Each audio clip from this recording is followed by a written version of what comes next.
wamma kirungi wano wadde wano va mu mbeera eno wano mpitawo naye Katonda kyakugambye kyeki era okwagala kwa Katonda kuliwa mu nzigi zonna eziguddwawo okwagala kwa Katonda kuliwa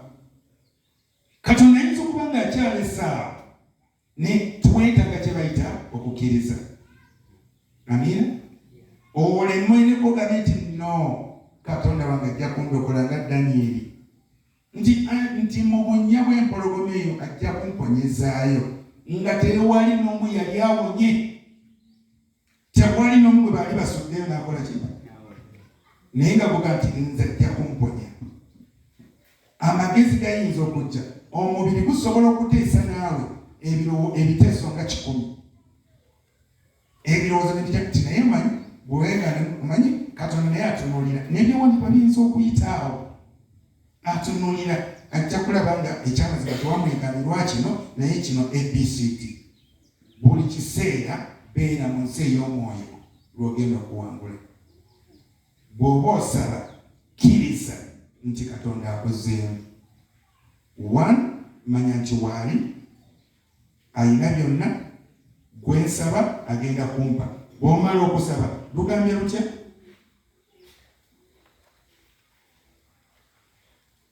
nti bw'omala okusaba okkirize nti akoze eki nti akuwadde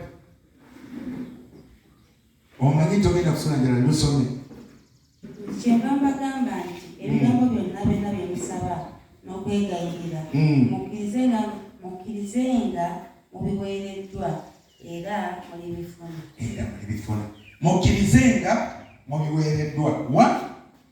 naye ate mulibifuna kitegeeza weetaagawo okugumiikiriza obiweereddwa oli nabyo ate olibifuna oluganda lwa Bayibuli olulimi lwa Bayibuli lulungi obiweereddwa naye oluusi oyinza okuba toliyina mu ngalo naye manya anytime bigenda kujja kubanga ansuubiza oba mpadde mwesigwa talimba bw'aŋŋamba nti ogenda kufuna manya oba ddi oba leero oba nkya ŋŋenda kukola ki olwabirimatano tuli mu Makko 11:25 awo bwe munaayimiriranga nga musaba musonyiwenga kati zino zimu ku nnono ez'okusaba Katonda asobole okuwulira abantu bangi tugenda maaso ga Mukama okusaba nga tulina ebirwi tuyininge ku baganda baffe tuganye okusonyiwa oli yakulyako ennyama naguno gujja okyayimba luyimba wandyako ennyama tabaala n'ofa musango gw'ennyama tegugwa maloti wandyako ennyama tabaala n'ofa gwe temuli kasonyiwa kubanga yakumma akantu katono oba yakola akantu kaki buli lw'omutunuulira bwoti ekyo sooka osabe Katonda akijje mundaaya Katonda asobola n'okuteekako ekintu ekyamaggwa oba omuntu ow'amaggwa nga Katonda yamukutaddeko nga gwe gw'ayagala akusobola okutendeka naye buli gy'onookoma okunyiiga weeziyiza wekka bayigera buli ekijja mu maaso gaffe tukirowoozenga okuba ekirungi oba kibi oba kirungi kyonna kirowooza okuba nga kirungi gy'oli ku lwa Mukama oli akubyeko ente ye omale gasanyuka yeebazibwa nnyo bameka nga bakubyeko olunda oli bamuggyako kaligaffe nga yakalunda ka kinaku yeebazibwa nnyo twetaaga ekisa n'okutegeera okwagala kwa Katonda bwe tugenda tusonyiwe lwaki Bayibuli egamba bw'oba oleeta saddaaka nojjukira nga oyina mukwano gwe mutatabagana naye lekaawo saddaaka sooka ogende mutabagane si nsonga ye yakulyako ennyama ye yakubbira ente eyo oba yakutwalako ekikyo naye Katonda alaba ekisenge